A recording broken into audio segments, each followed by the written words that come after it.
बघा, आज आपण पुस्तक बॅलन्सिंगचा खेळ घेणार आहोत।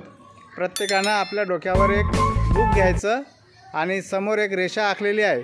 त्या रेषेपर्यंत आपण बुक डोक्यावरून पळू न देता जायचं आहे।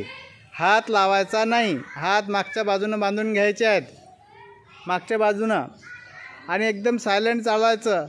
जो त्या रेषेपर्यंत पुस्तक डोक्यावर घेऊन चालेल त्याचा पहिला नंबर, आणि जो जाऊ नाही शकला तो डबल प्रयत्न करायचा।